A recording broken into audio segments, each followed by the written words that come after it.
que colectivamente podemos resolver los problemas. Por eso opta por matar paulatinamente al normalismo. El normalismo al gobierno le cuesta, porque aparte de los maestros, tiene que ver cómo equipa o cómo dota de material. Y si hablamos de las normales rurales, que en este país son 16 internados, 16 escuelas, entonces ¿qué tienen que pagar? Tienen que pagar alimentación, tienen que pagar personal, la cuestión del dormitorio, la cuestión del velador. Todo ese proceso entonces tiene ellos que implicar más recursos, compañeros. Por eso están optando por abrir la puerta a los universitarios. Y lógicamente vendrá una nueva concepción del magisterio. ¿Por qué razón? Porque son en su mayoría citadinos. Hay un documento que se presentó en el año 2015, lo presentó la señora Silvia Schmeckels del Valle a la Cámara de Diputados, que se llama Los Docentes de México 2015, y señaló que ya la carrera de magisterio no es atractiva para los jóvenes de México. Y usted piense cómo no, compañeros. Miren, quien egresa, hicimos la cuenta de casi 20 años de estudio, todavía tiene que presentar un examen y luego tiene que presentar estos exámenes para poder ratificar su nombramiento y permanecer en el servicio. Entonces, de manera chusca decimos, hoy en México es más fácil ser un diputado. Ustedes necesitan tener dos cosas: 25 años ser mexicano de nacimiento para ser diputado. Ninguna ley obliga que el futuro diputado tenga que ser licenciado, maestro o doctor. Además, no presentan el examen. Si falta el trabajo, no le descuentan y todavía pueden dormirse en el trabajo. Todos conocen a la señora Carmen Salinas, diputada plurinominal por el PRI. ¿Saben qué escolaridad tiene la señora, compañeros? Nada más su primaria. El presidente municipal de Cuernavaca, ¿qué escolaridad tiene, compañeros? Son ejemplos concretos, vean ustedes. O sea, toda la situación importante de todo lo que le exigen al maestro. Y luego el presidente de la República no sabe ni siquiera 3 títulos de libros. Son las cosas irrisorias, pero reales, que suceden en este país. Por eso los mexicanos, futuros jóvenes, ya no quieren ser maestros. En ese documento señala Silvia Schmeckels que en su mayoría hoy los que quieren ser maestros provienen de comunidades rurales, varios de ellos del telebachillerato, y por eso presentan serias deficiencias. Pero hay elementos importantes que ella agrega. En las comunidades rurales, las familias sobreviven apenas con 29 pesos diarios. Y en las ciudades, en las zonas marginadas, apenas sobreviven con 42 pesos diarios. Vean ustedes entonces, con esas condiciones económicas, cómo se va a exigir más a la cuestión del estudiante. Además, nos ofrecieron que iba a haber escuelas, que iba a haber telecomunicaciones. Hubo una reforma en telecomunicaciones y pocas escuelas hoy tienen su internet de banda ancha. Nos prometieron que si incrementaban el peso al refresco, se iban a poner bebederos en todas las escuelas. Y ustedes nada más chequen, ¿a poco todas las escuelas de Cuautla tienen constantemente agua, compañeros? Entonces, si no hay agua, ¿cómo van a poner bebederos? Es como ese político que en campaña promete construir el puente, alguien responde, no tenemos río, y también promete construir el río. O sea, las falacias del gobierno mexicano y de ese señor Nuño Mayer, que tiene como niño de preescolar su recitación bien aprendida. Son 3, 4 ideas, compañeros, que a cualquier foro que va Aurelio Nuño Mayer siempre dice lo mismo: que los maestros se movilizan para defender los privilegios de los dirigentes. Y han minimizado, supuestamente en Oaxaca, Chiapas, Guerrero y Michoacán, el paro no llegaba ni siquiera a 5,000 compañeros. Y vean ustedes las condiciones que hay del movimiento. ¿Ustedes creen que si no fuera esta fuerza contundente del movimiento, tendríamos 47 días de huelga, compañeros? Esa es una cuestión lógica nada más, y sin embargo, toda esa campaña con Loret de Mula, el noticiero, en fin, todos los medios televisivos es agredir al maestro. Entonces, compañeros, Eso es parte pues del proceso que está viviendo y cuál es el motivo concreto hoy por lo cual lucha la Coordinadora Nacional de Trabajadores de Educación. Gracias por el momento, compañeros.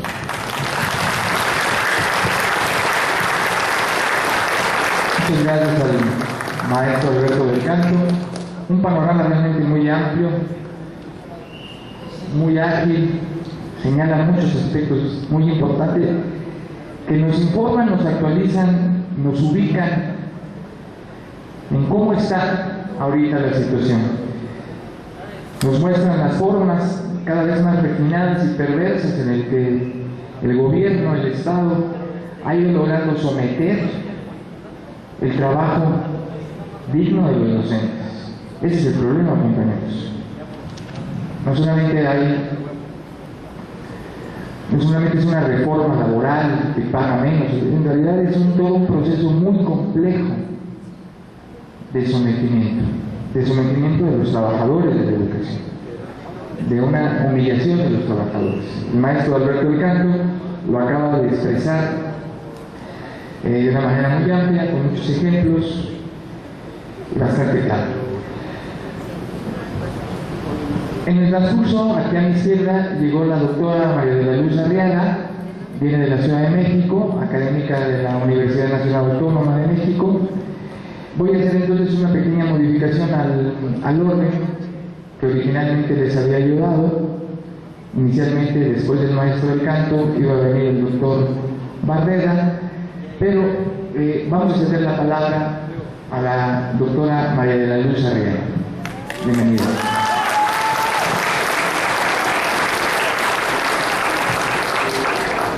Bueno, primero, muchas gracias por la invitación a los organizadores. Y a lo mejor algunos de ustedes ya me han escuchado en algún momento, pero quiero decir algo que siempre reconozco. Para mí es un honor el estar en la tierra de Zapata. Morelos es un estado de rebeldes. Es un estado donde hay rebeldía. Hemos tenido y tenemos luchas campesinas, hemos tenido luchas obreras, luchas magisteriales, luchas en defensa de la tierra, del agua, de la vida. Lucha estudiantil, muy importante. Ahí están nuestras normalistas de Amelcingo, nuestros estudiantes de la Normal de Cuautla y muchas otras. Entonces, creo que esto es muy importante tenerlo presente. Estamos en una tierra de rebeldes y por eso también es que han impuesto una política desde quienes ejercen el poder para tratar de cercar a este pueblo rebelde a través de la violencia, de imponerles la violencia para generar miedo. Pero no lo han podido hacer. Me da mucho gusto estar aquí. Y creo que es un tema fundamental, como lo tienen ustedes escrito en la manta, el poder discutir, analizar qué está pasando en México a raíz de un movimiento magisterial que no deja de pugnar por sus derechos, por la defensa de sus derechos, pero también por los derechos de todos nosotros, de cada uno de los que están sentados en este auditorio, porque la defensa del derecho a la educación es algo que nos atañe a todas las mexicanas y los mexicanos, no solo a los maestros democráticos de nuestro país. Quiero empezar mencionando que es gracias a la lucha de los maestros mexicanos y las maestras mexicanas que hoy en todo el país se ha generado una atención sobre qué está pasando en la educación. Principalmente ahorita es porque la necesidad del gobierno de no querer resolver el conflicto que él mismo generó al imponer una reforma que no tiene mucho de educativa, sino que efectivamente es más laboral administrativa, aunque, ojo, compañeras y compañeros, atrás de la búsqueda del control del magisterio y del combate a la gente, y están pretendiendo destruirla como una organización que tiene la posibilidad de ser el eje que aglutina al movimiento popular en este país en contra del mal gobierno y de todas sus reformas neoliberales. Atrás de esto está la intención, sí, de una gran transformación en la educación en nuestro país, pero no una transformación en positivo, sino una transformación para entregarla al gran capital transnacional y nacional. Eso es lo que está atrás. Bueno, ¿cuál es la situación que estamos viviendo? No quiero alarmarlos, pero es de alarma. México está en una situación de emergencia. Tenemos una gran crisis económica. Bueno, supongo que muchos de ustedes no tienen dólares, yo tampoco, pero el dólar casi llega a los 20 pesos. Acaban de volver a inyectar dinero. Bueno, primero subieron las tasas de interés, pero están diciendo con cualquier pretexto que como hay una situación internacional difícil, bueno, se van a tener que tomar medidas dolorosas en el país, y ahí están los recortes presupuestales que mencionó el profesor. ¿Y sobre qué van los recortes presupuestales? Pues sobre educación y sobre salud. El último, lo acaban de anunciar, son 6.500 millones más de recorte para educación, los que acaban de anunciar. Bueno, estamos en una situación de crisis terrible económica, pero también tenemos una enorme crisis política. No hay credibilidad en el Estado. Las instituciones no tienen ninguna legitimidad. Hay una debacle económica, pero además están generando una mayor crisis con la no resolución del conflicto que generaron con la llamada reforma educativa.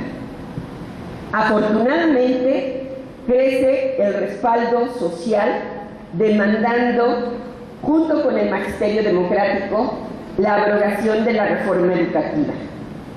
Por supuesto, condenando también la represión y la violencia gubernamental. Es importante hacer un muy breve resumen de cuál es hasta este momento uno de los el costo, digamos, que ha tenido esta imposición de la reforma.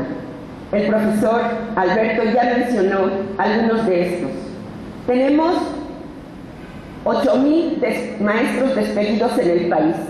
Entre los despedidos por no presentarse a lo que dicen que es una devaluación, perdón, sí es una devaluación, no una evaluación, a lo que dicen que es una evaluación, que ahorita voy a mencionar, bueno, ya lo mencionó el profesor, pero ¿por qué no es una evaluación? Ahí despidieron a 3.360 más 1,000 de Guerrero, 4.360. Después, con el paro, también el señor Sargento Nuño, que no es un secretario de Educación, es un policía, es un sargento, un agente que está ahí para reprimir, para usar a la policía cuando lo requieren. Despidieron a cerca de 4,000 profesores por el paro. Tenemos 8,000. Tenemos 7 dirigentes encarcelados de la sección 22, como aquí se mencionaba, que son presos políticos y de conciencia, y lo tenemos que tener muy claro en nuestra cabeza. Aunque la televisión y los grandes medios de comunicación digan que son delincuentes, son presos políticos y de conciencia. En la Ciudad de México nos han suspendido las garantías individuales, desalojaron los plantones. No solo eso, y deportaron, actuaron como la migra gringa, deportaron a nuestros compañeros a sus estados, a Guerrero, a Michoacán, o sea, los deportaron. No solo eso, también, no se permite ya llegar al Zócalo, excepto a los artistas de Televisa, para que hagan ahí el show, eso sí, pueden llegar al Zócalo. han impedido el ingreso de autobuses con profesores a la Ciudad de México. La policía cerró las entradas a la Ciudad de México. Hay muertos. El más reciente y terrible es el de Nochistlán, que cuando se nos dice, bueno, pero no hay maestros muertos, por favor, la protesta es contra esta reforma, pero además es el apoyo del pueblo. A mí no me gusta nada eso de la sociedad civil, no, es el pueblo. El pueblo es quien ha pagado con su sangre la defensa de la educación junto con los maestros. Uno diría, esta profesora nos vino a deprimir, pues con todo eso, no. También hay algo muy importante que es producto de esta lucha. Crece el movimiento popular, efectivamente. Y esto es muy importante. Y quiero decirles algo más, porque yo participo en una coalición trinacional en defensa de la educación pública, con maestros de Estados Unidos y Canadá, y en una red continental con sindicatos educativos de Argentina, Perú, etc. Hay una gran solidaridad internacional. Quiero contarles que en una llamada de esas que se hacen a veces en las redes, de un día para otro, en Canadá, nuestros compañeros promovieron que ahora que fue Peña Nieto a reunirse con los otros dos amigos, es decir, con Trudeau, que es el primer ministro de Canadá, y con Obama, que es el presidente de Estados Unidos, se reunieron esta semana que está terminando, ¿no? Sí. Se reunieron y nuestros compañeros sindicalistas y la presidenta de la Federación de todos los maestros de Canadá hicieron una petición a Trudeau, que es el primer ministro canadiense, que por cierto es maestro. Le hicieron una petición de que hablara con Peña Nieto y no le pueden poner así que le exigiera, pero que pidiera a Peña Nieto que atendiera, que resolviera el conflicto generado, que cesara la represión, que detuvieran, que excarcelaran a los maestros, en fin, todo lo que está demandando la gente lo hicieron suyo. De un día a otro llegaron 400 cartas dirigidas a Trudeau exigiéndole lo mismo que estos dirigentes sindicales de Canadá, de un día para otro. Pero no solo eso, hay una gran solidaridad en muchos lugares, no son solo cartas. Ha habido protestas en los consulados mexicanos en Estados Unidos, en Nueva York, en Los Ángeles, en Chicago y en otras ciudades de California. En Buenos Aires también. Estudiantes mexicanas que están becadas en un pequeño pueblito en Francia también fueron con sus pancartas a expresar su protesta. En todo el mundo está habiendo una reacción. ¿Esto qué quiere decir? Que la fuerza del movimiento es muy grande. Yo siempre digo que a los maestros y las maestras nos tienen mucho miedo los gobiernos, no solo en nuestro país, en todo el mundo. Nos tienen mucho miedo. ¿Y saben por qué? No solo porque somos muchos y podemos aparecer en cualquier acto en el que se paren. Estamos en todos los lugares, en la sierra, en las playas, en las ciudades. Pero además, somos quienes tenemos la posibilidad de estar en contacto cotidiano con niños y jóvenes. Somos seres pensantes y comprometidos con nuestros pueblos. En muchos lugares, pero particularmente en México, el miedo a los maestros y las maestras es porque somos líderes sociales. Les guste o no les guste. Por eso nos tienen miedo, por eso nos combaten. Quiero decirles también que nos tiene que animar saber que el gobierno está entrampado, tiene miedo también, está débil, a pesar de que vemos que nos amenazan todos los días con que van a reprimir. Las declaraciones de Osorio Chong del día de ayer, es que no tiene vergüenza. Ya llegamos al límite. Yo dije, púchale, se está dando cuenta de que está llegando al límite. Nosotros estamos desde hace mucho exigiendo que resuelvan, porque ya estamos hasta el límite, ya no aguantamos los agravios. Y él hoy, bueno, ayer amaneció preocupado porque estamos hasta el límite, dice. Es una amenaza, obviamente. Bueno, no quería alargarme en esto, pero creo que es muy importante que sepamos el momento efectivamente en el que nos encontramos. Otro indicador de la situación de debilidad que tiene el propio gobierno mexicano nos lo da el hecho de que Enrique Peña Nieto, a cuanto evento internacional va, tiene que dar explicaciones de la reforma educativa. En todos los eventos a los que ha ido. Un problema que está atrás también de la reforma, o no un problema, sino lo que tiene de profundidad también, es que muestra el grado de sumisión al que ha llegado el Estado mexicano frente a los grandes organismos internacionales y frente a los empresarios de este país.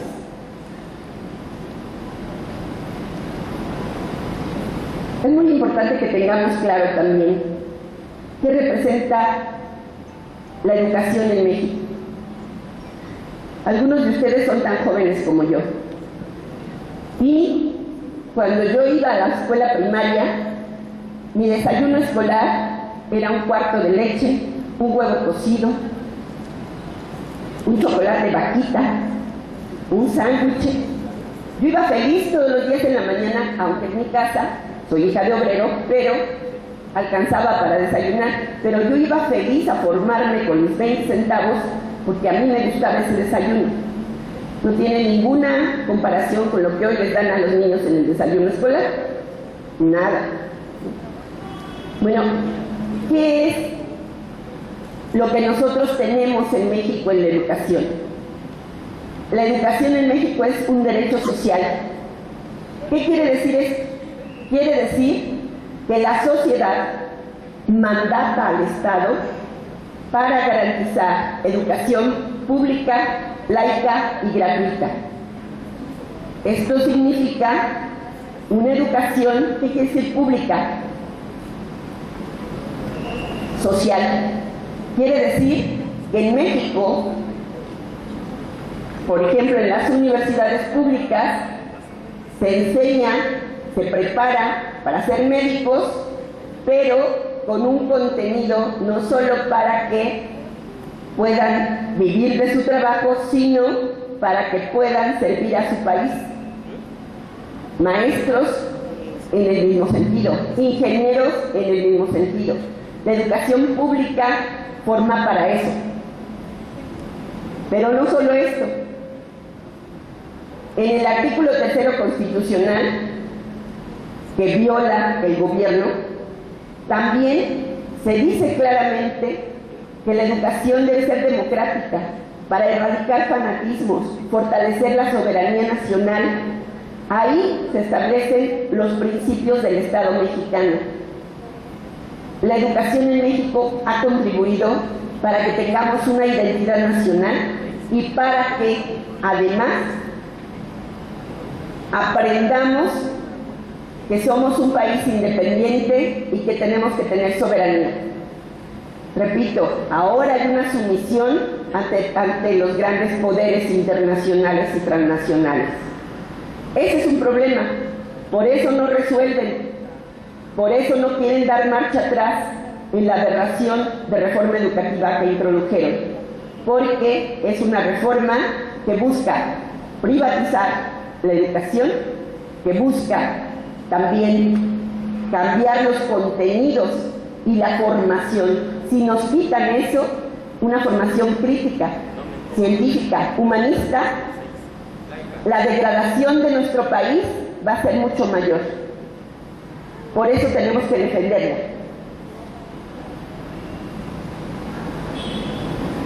Se nos dice también que en el diálogo, como lo resalta aquí el profesor, que se obligó al gobierno a abrir, porque tenía un año, se había negado, se dice, pero es que la abrogación de la ley no nos toca a nosotros, no podemos tocar nada de lo educativo, eso le toca al Congreso. Nos están diciendo una gran mentira. Los empresarios de este país hicieron así, fueron y se pararon en el ángel de la independencia, inmediatamente les hicieron caso.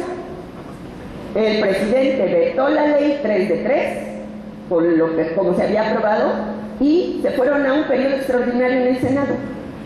O sea que para los empresarios sí se puede, pero para los maestros y el pueblo de México no se puede. Entonces, es una gran mentira. El presidente puede mandar una iniciativa, pero además pueden dar muestras de que tienen interés en resolver. ¿Cómo? Liberando a los presos, reinstalando a los despedidos, suspendiendo la reforma, la pueden suspender, abriendo un gran diálogo nacional. Desde hace años, otros profesores junto con quien aquí habla, hemos planteado que requerimos un Congreso Nacional Educativo. Es indispensable hoy, porque tenemos que hablar de qué piensa cada uno de nosotros que debe ser la educación en este país. Queremos escuelas que tengan agua, que tengan baños, pero no solo eso. Queremos escuelas que tengan materiales didácticos. Nos dicen que estamos en la sociedad del conocimiento, pero no hay equipos. En muchas comunidades ni electricidad hay para que los niños tengan acceso a una computadora, qué sé yo. Bueno, nos dicen, no se preocupen, ya lo vamos a resolver. Vamos a poner los bonos educativos para infraestructura en la bolsa de valores. ¿Sí? Eso es lo que hicieron. Peña Nieto con su gobierno decidió que para poder tener recursos para infraestructura educativa, ellos dicen no se está privatizando la educación, pero colocaron en la bolsa de valores bonos para infraestructura educativa.